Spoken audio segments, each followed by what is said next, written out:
નમસ્કાર. જંગલો બચાવવા માટે જ્યારે સામાન્ય મહિલાઓ પોતાના જીવના જોખમે આગળ આવે ત્યારે ખરેખર શું થાય છે?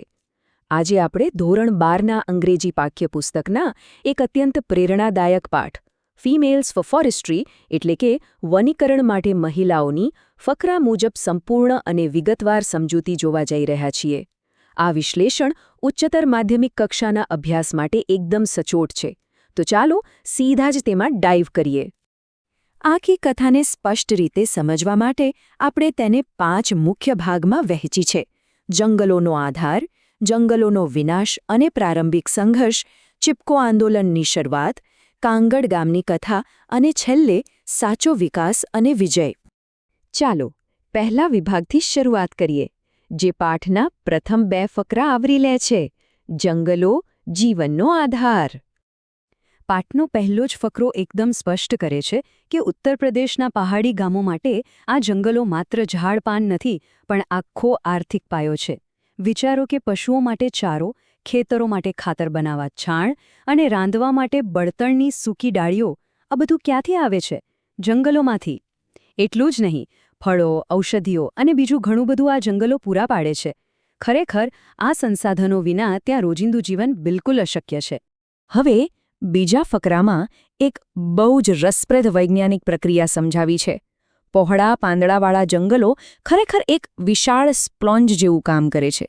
તેઓ ચોમાસાના ધોધમાર વરસાદને ધીમો પાડે છે, જેથી પાણી ધીમે ધીમે જમીનમાં ઉતરે અને 12 માસ વહેતા ઝરણા બને. ઉનાળાના આકરા તાપમાં જ્યારે બધે પાણી સુકાઈ જાય ત્યારે આ જ ઝરણા પહાડી લોકો અને પ્રાણીઓ માટે સાચા અર્થમાં જીવાદોરી બની જાય છે. હવે જોઈએ વિભાગ 2.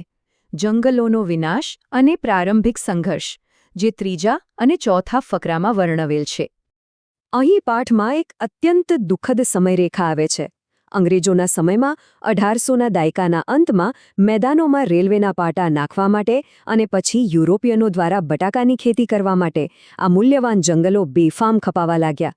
એક તરફ સ્થાનિક લોકોની મૂળભૂત જરૂરિયાતો હતી અને બીજી તરફ લાકડામાંથી પૈસા કમાવાની સરકારની લાલચ.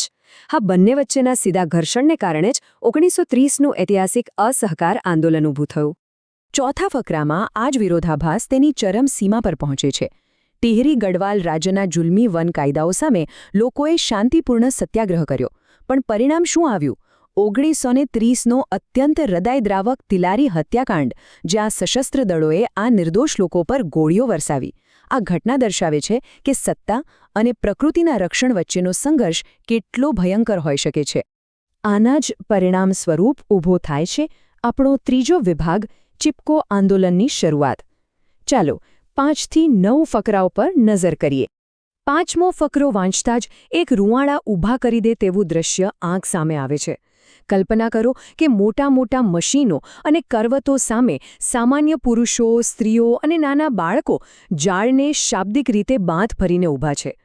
વૃક્ષો પ્રત્યેના તેમના આ જ અતૂટ અને નિસ્વાર્થ પ્રેમે આખી દુનિયામાં પ્રખ્યાત એવા ચિપકો આંદોલનનો પાયો નાખ્યો. અલબત્તા કોઈ પણ મોટા આંદોલનને યોગ્ય દિશાની જરૂર હોય છે. 6ઠ્ઠા અને 8મા ફકરામાં શ્રી સુંદર બહુગુણા અને શ્રી ચંડી પ્રસાદ જેવા નેતાઓનો ઉલ્લેખ છે. તેમણે આઝાદી પછી આ હગે ટ્રી ચળવળને માર્ગદર્શન પૂરું પાડ્યું અને હિમાલયના ઢોળા ઉપર આવેલા અમૂલ્ય દેવદારના જંગલોને નષ્ટ થતાં બચાવી લીધા.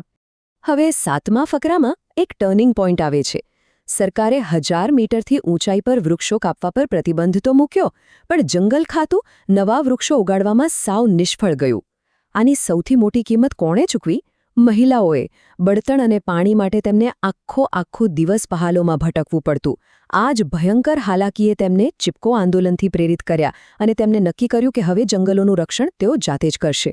9મો ફકરો આ આખી વાતને એક અલગ જ ઊંચાઈ પર લઈ જાય છે. આ માત્ર કોઈ એક ગામડાની સમસ્યા નહોતી, આ એક રાષ્ટ્રીય અને નૈતિક ફરજ છે.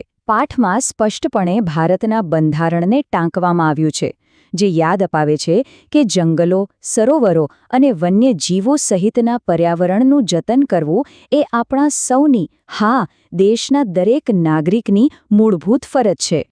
હવે આપણે આવીએ છીએ આ સમજૂતીના સૌથી રોમાંચક ભાગ પર. વિભાગ 4, કાંગડ ગામની કથા.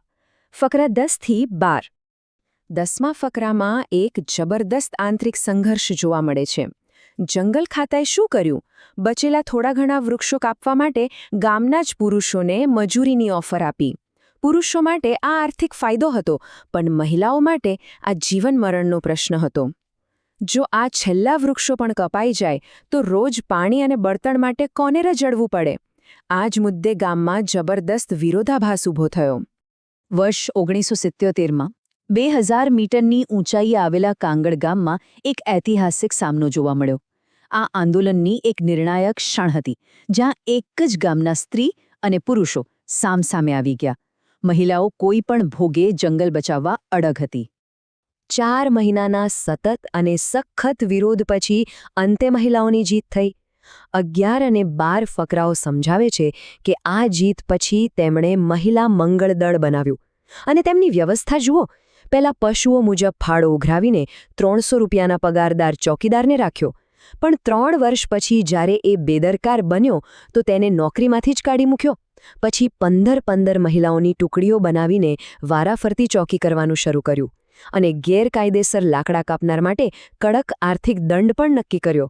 ખરેખર અદ્ભુત વ્યવસ્થાપન. આટલી કડક અને સફળ વ્યવસ્થા પાછળનું રહસ્ય શું હતું? જંગલ સાથેનો તેમનો અતૂટ ભાવનાત્મક સંબંધ. એક મહિલાએ ચોકીદારી કરતી વખતે બહુ જ સ્પર્શી જાય તેવી વાત કહી હતી કે અમારા ઓકના વૃક્ષો અમારા બાળકો જેવા છે. તેમના માટે આ જંગલ માત્ર લાકડાનો જથ્થો નહીં, પણ પોતાનો જીવતો જાગતો પરિવાર હતો. અને હવે અંતિમ વિભાગ 5, સાચો વિકાસ અને વિજય, ફકરા 13 અને 14. ફકરો 13 બતાવે છે કે સંઘર્ષ હજુ પૂરો નહોતો થયો. 1980માં એક નવો વળાંક આવ્યો. જંગલ ખાતાએ જે ખાડાઓ ખોદાવ્યા હતા તેમાં તેઓ વિદેશી પોપ્યુલર વૃક્ષો વાવવા માંગતા હતા, જે માત્ર વ્યાપારી હેતુ માટે જ કામ આવે. પણ આ ખાડા તો મહિલાઓએ મહેનત કરીને ગાળ્યા હતા. તેમણે તરત જ વિરોધ નોંધાવ્યો અને વન વિભાગને મજબૂર કર્યા કે ત્યાં પશુઓને ચારો આપી શકે તેવા સ્વદેશી અને પહોળા પાંદડાવાળા વૃક્ષો જ વાવવામાં આવે. આ જક્કીપણાનું પરિણામ શું આવ્યું? 14મો ફકરો આ શાનદાર જીતનું આખું લિસ્ટ આપે છે. આ કુદરતી મિશ્ર ઓક જંગલો પાછા ઉગવાથી ખેતી અને પશુપાલનને નવજીવન મળ્યું. પૂરની તીવ્રતા ઘટી, જમીનનું ધોવાણ અટક્યું અને સૌથી મોટો ફાયદો એ થયો કે આખા સમુદાય માટે શુદ્ધ પાણીનો કાયમી સ્ત્રોત ફરીથી જીવંત થઈ ગયો. આ સાબિત કરે છે કે સ્થાનિક લોકો પ્રકૃતિનું રક્ષણ કરે તો પ્રકૃતિ તેમને 100 ગણું પાછું આપે છે. આ માત્ર એક ગામની વાર્તા નથી રહી. સમુદાય આધારિત જંગલ સુરક્ષાની આ મોડેલ પ્રથા આસપાસના અનેક પહાડી ગામોમાં આગની જેમ ફેલાઈ ગઈ. જાગૃત મહિલાઓના આ અથાક પ્રયાસોના કારણે આજે ઉત્તર પ્રદેશના પહાડી ભાગોમાં કુદરતી જંગલો ફરીથી શ્વાસ લઈ રહ્યા છે. આ ખરા અર્થમાં પ્રકૃતિ અને નારી શક્તિનો એક અદ્ભુત વિજય છે. આખી સમજૂતી જોયા પછી એક વિચારવા જેવો પ્રશ્ન ઊભો થાય છે. આધુનિક સમયમાં જ્યારે આપણે ક્લાઇમેટ ચેન્જ અને ગ્લોબલ વોર્મિંગ જેવા રાક્ષસી પડકારોનો સામનો કરી રહ્યા છીએ, ત્યારે કાંગડ ગામની આ મહિલાઓની હિંમત અને તેમનું અદ્ભુત સંગઠન આજે આપણને કેવી રીતે માર્ગદર્શન આપી શકે? આ વિચાર સાથે જ આપણે આજના આ વિશ્લેષણને અહીં પૂર્ણ કરીએ છીએ.